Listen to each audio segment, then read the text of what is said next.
These forces, unless properly appeased, tended toward chaos, then a reversion to animal existence, and then to an end to the human dream.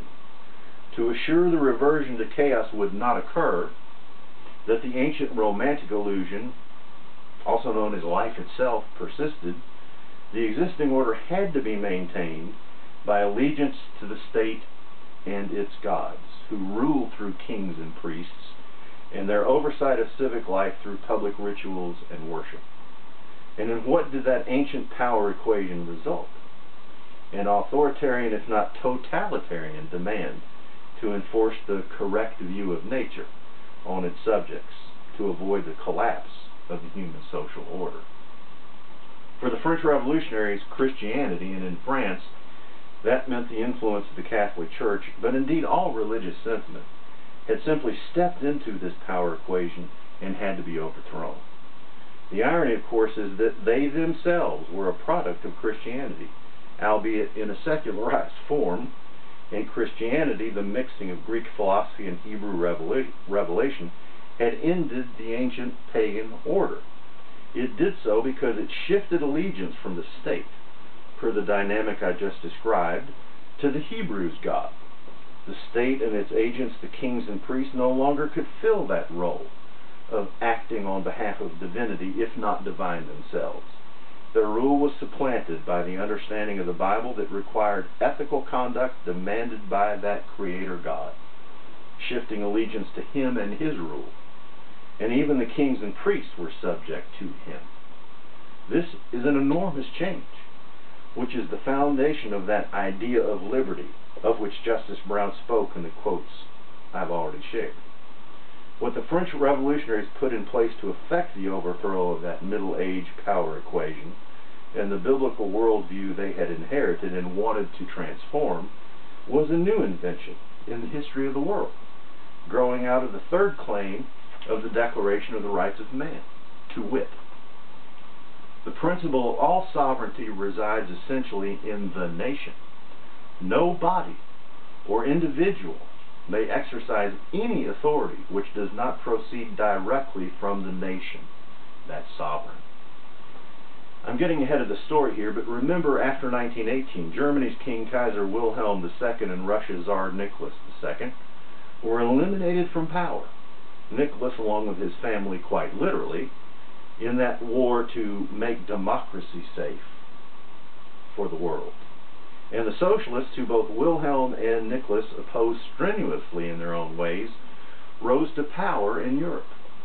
The National Socialists, the Nazis, in particular, would make great use of this French revolutionary principle. Indeed, its champion, Herr Hitler, would rail in Mein Kampf against the Southern effort to keep power decentralized in the 1860s. But that principle, accomplished ultimately through direct democratic votes, seeks that new and better correct view of nature, which is to say the new and improved version of what humans are and how they ought to behave, through a 51% raw majority, which is why so many of the Virginians who helped shape the Constitution talked about modern democracy as king numbers. A government created on that principle inevitably eventually becomes as totalitarian as what was to be overthrown. This result must pertain because the nation, as a democracy of French revolutionary character, puts morality up to that 51% vote, mandating for the other 49% coerced compliance with its newfound dictates. That fact is why modern governments have such trouble with the issue of the proper ground of authority. This is why I say the left wished to and is on the verge of simply creating a modern paganism, democratic in method but all-powerful in effect. Indeed, this is the very issue as to why Southerners insisted on the kind of constitution we had. And it's why folks such as South Carolinian John C. Calhoun in his A Disquisition on Government discussed methods to protect such minorities in our post-revolutionary government era. What today is called conservatism, however much that movement is now confused, opposed the Jacobin program. That opposition was founded by Edmund Burke's criticism of Rousseau's radical program in his 1790 Reflections on the Revolution in France. Burkean conservatism's conception of liberty involves the constraining of the arbitrary use of government power by preventing its consolidation. The arbitrary use of government power is simply the ability to coerce, with no impediment to the king's command, in the name of whatever noble or ignoble cause, whether carried out by king and religious authority or through a sovereign, such as the one philosopher Thomas Hobbes put forward, or through a majority vote of king numbers. Burkean conservatism is also called classical liberalism, or conservatism with a small c. And there is a divide in liberalism that goes directly back to French revolutionary philosophy, between Burke's conception of liberty and Robespierre's. The one constrains government power and wants its decentralization. The other demands revolutionary authority, brands it liberty, but acts really in the name of human equality as a supreme agent to effect its brand of truth. Burkean liberty grew up in England and is part of why England and France fought one another to such a degree involving who would be preeminent on the North American continent. Virginia, the mother of the South, and England's first successful presence on that continent, invented this country on its basis.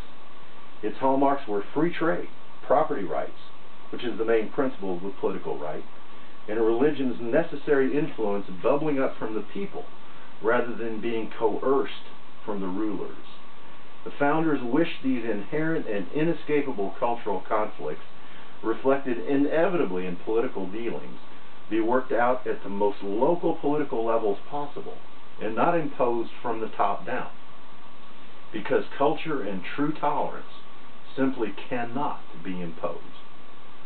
The cultural attitudes that allowed that decentralized dealing were those that grew from Middle-Age European Christian Romanticism, informed by Protestantism in the South, the Scots-Irish Celtic bunch through the Presbyterian Church, as it came to be affected by pietistic traditions, without which informing grace the founders knew the Republic would be lost, and they were indeed correct. Only that Christian romantic tradition allowed for a true tolerance and shared authorities, rather than one sovereign, with the power to enforce one correct view. Meaning something along these lines: I believe my way of living, my culture, is true, but that culture also informs me to live and let live as far as possible. The modern egalitarian culture is hardly live and let live, even while claiming to produce cultural diversity from its totalitarian demand for agreement with its cultural assumptions. And the ends are different as well. Modern Jacobins claim their desired outcome is cultural preservation and diversity, an impossible result given their assumptions. Christian Romanticism claims its desired outcome is for all to come to the knowledge of its truth, but in its best living out refuses to coerce such, producing with irony and paradox truly tolerant and diverse communities. It is for this precise reason that Alexis de Tocqueville, the French aristocrat who traveled America in the 1830s and commented upon what he found in his classic book Democracy in America, remarked that in the South a truly tolerant society had sprung up, quite to the contrary than in the already increasingly philosophically egalitarian dominated society of the North.